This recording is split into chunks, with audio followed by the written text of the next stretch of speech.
cara chegar ali na hora do vamos ver. Eu recebi, acho que esses dias, Consciência, tem uma mensagem na nossa caixa ali de resposta, o cara falou que tava louco pra pegar uma mulher, tipo assim, aquela 10 de 10, o cara tava louco, né, pra sair, broxou. Tipo assim, pô, nunca aconteceu comigo, mas pela primeira vez, fomos no vamos ver, não foi, entendeu? Não foi. E o cara não sabia como lidar com isso. Então, todo cara tem aquela primeira vez que fala, poxa, o que eu faço agora, né? Faz de conta que não aconteceu, ou levo isso na brincadeira, ou o que eu faço, né? Então, eu não vou romantizar essa parte. Acho que o homem tem essa necessidade, sim, de, olha, eu consigo performar na cama, né? Seja de forma inconsciente ou consciente, né? Mas eu queria explorar contigo um pouco essa parte, né? Da onde vem essa coisa masculina, né? Do... Pô, tem que fazer uma entrega decente ali, né? Isso é uma questão bem profunda, né? Porque realmente, né? A saúde sexual, ela tá arraigada completamente, né? No pilar de ser homem. Né? O sujeito que, de certa forma, tem alguma dificuldade na hora H, ele se sente inferiorizado. Isso traz, assim, graves consequências na performance dele enquanto homem, no trabalho, no bem-estar geral. Né? O que eu digo, é um dos principais pilares. Né? Eu, por uma época na vida, eu trabalhei muito fazendo estudos no grupo de pacientes que são cadeirantes, que têm lesões medulares, traumáticas, eram homens normais e, por uma infelicidade, tiveram um acidente, tem que andar de cadeira de rodas. E os estudos dessa população mostram, né, que a meu ver foi uma das coisas também... Primeira vez que eu tive um grande impacto é que para esses homens, a recuperação da saúde sexual, de uma boa potência na cama, ela supera o desejo da recuperação do movimento das pernas. Então, se você falar para um cara cadeirante, cara, tá aqui, ó, você quer pau duro ou voltar a andar? Boa parte vai preferir, a maioria vai preferir, digamos, voltar a ter restabelecer a parte da saúde sexual. Porque...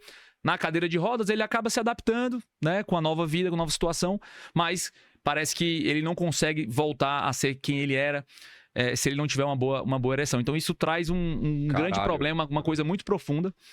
Né? E, obviamente, que essa questão a gente vê, né? Eu trabalho todo dia com homens nesse cenário. Várias pessoas... né, vários homens comentam para mim, nossa, eu preferia ter perdido uma perna. Inclusive até ontem mesmo um paciente falou essa exata expressão, preferia ter perdido uma perna por ser diabético do que ter perdido a minha ereção, né? Eu não sou ninguém, eu sou um nada. Então isso está muito arraigado, né, no bem-estar do homem, né? O que está por trás disso, de onde vem isso, né? Isso eu te falei, né? A gente vai remontar aqui coisas muito ancestrais do homem, né? Essa questão, né? Até se você olhar do ponto de vista antropológico, né? O homem, ele é o reprodutor, né? A mulher, no Homem das Cavernas, tinha aquela necessidade de ficar em casa e o homem ia lá para procriar. Só que na sociedade moderna, que a gente já não tem mais isso, né? Então, é complicado, né? O que eu quero dizer é que isso é multifatorial, né? Isso é uma coisa que é arraigada, já tem... Assim, você não consegue, digamos, mudar, tirar isso do homem. Mas o que você consegue é que ele entenda melhor sobre a questão do funcionamento dele.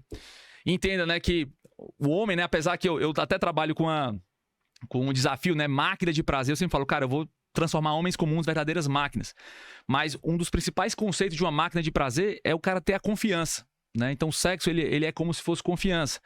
E essa relação ela é bidirecional. Quanto mais confiança ele tem, melhor o funcionamento dele. Quanto melhor ele funciona, melhor... mais confiança ele tem e se retroalimenta um ciclo positivo. Se retroalimenta. Ali, né? Então você tem que estar sempre trabalhando esses dois cenários, né?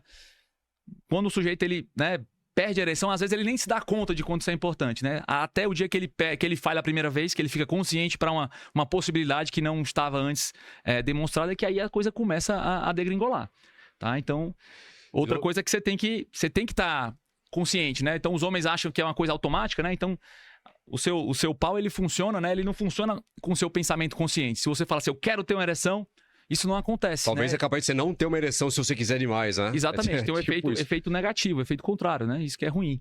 Doutor, o homem ele consegue perceber esse tipo de problema. Se a gente for falar sobre ereção especificamente, tá? Sim.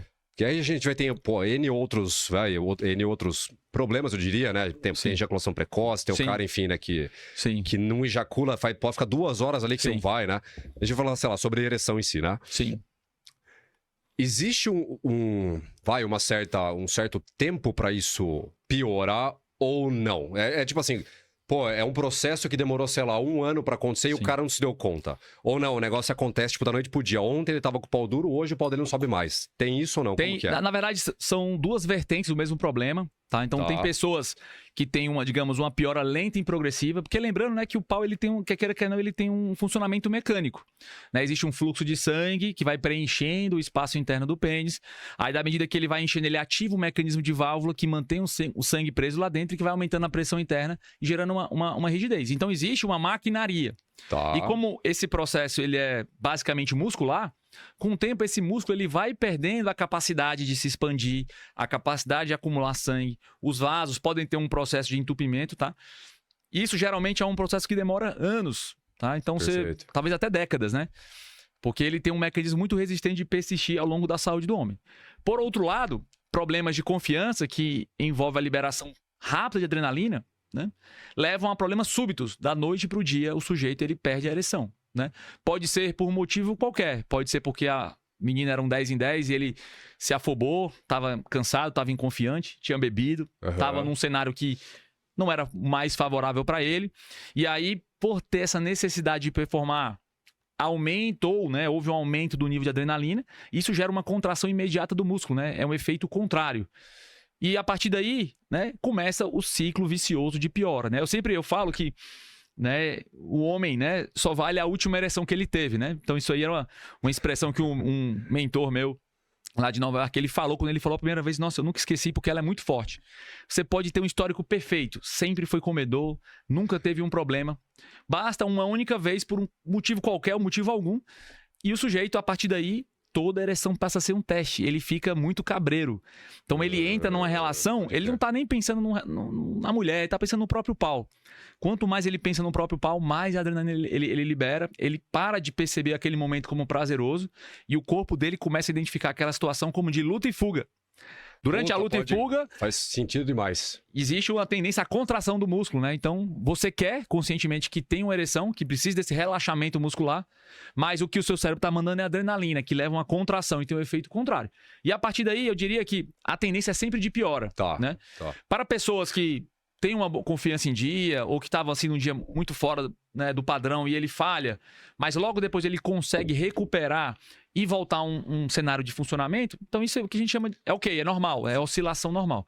Mas no momento que o sujeito começa a falhar uma vez, aí isso abre um gatilho para ele falhar de novo e de novo, né, gera-se uma persistência de falha ou de mau desempenho que começa a caracterizar uma disfunção. Né? Então a disfunção ela precisa que o sujeito tenha uma falha persistente. Né? E quanto mais tempo o problema se arrasta, mais grave vai ficando. Então por isso que é ruim, né, as pessoas demorarem a buscar um acompanhamento, uma ajuda, né? Se você tem um problema que começou há um mês, é muito mais fácil de você resolver do um problema que tem 10 anos. 10 anos. É muito, tá muito incrustado esse cenário de falhas no homem, entendeu? E, doutor, quando vai ser a diferença, assim, tá?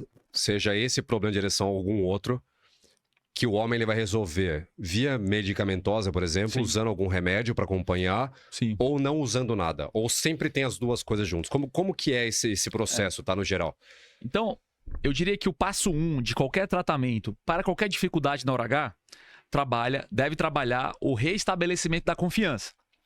E o restabelecimento da confiança, ele sempre tem várias vertentes, né? Então, a depender de cada caso, você pode trabalhar com alguns tipos de terapia, a pessoa mudar o comportamento, mudar a crença, mudar estratégias e até mesmo os relacionamentos para ficar mais relaxado na hora H. Isso é extremamente válido, né? E de certa forma é um trabalho de médio e longo prazo. Perfeito. Só que eu também acredito que você tem que tratar agressivamente o problema e fazer com que ele volte a funcionar o quanto antes, porque isso, né, como eu falei, né, se por um lado uma falha começa a gerar um certo espectro, né, um ciclo negativo, se você começa a funcionar bem rapidamente após, isso vai gerando um ciclo virtuoso e positivo que o sujeito vai recuperando a confiança. Então, nesse cenário, os medicamentos para ereção, sildenafila, tadalafila, entre muitos outros, eles são uma ferramenta muito válida, né? Porque o sujeito está falhando. Se ele entrar na terapia, quanto tempo demora para ele reconstruir essa confiança? Diria que meses, talvez anos. Exato. No mínimo meses. No mínimo meses. Exato.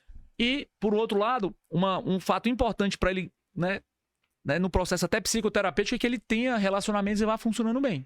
E aí, quando eu falo isso, em dias ele já pode estar voltando a ter um bom funcionamento com o remédio, né? Então, quando bem orientado, quando bem indicado, os remédios eles são maravilhosos, eles trazem uma possibilidade do sujeito voltar o quanto antes para uma vida sexual e impedir esse degringolar negativo, né? Então, perfeito, eu acho que isso é muito interessante. Você me corrige se eu estiver errado, tá? Na minha visão, é muito parecido com aquela pessoa que tem um quadro, às vezes, muito acentuado de depressão, e que só o medicamento, obviamente o medicamento é muito bom, porque vai dar aquele up, né? Que mesmo assim o medicamento para depressão vai às vezes algumas semanas para começar a fazer um efeito, né?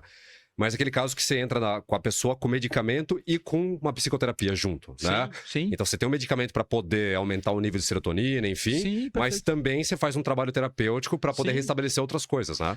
Exatamente. Então, assim, hoje há um problema, né?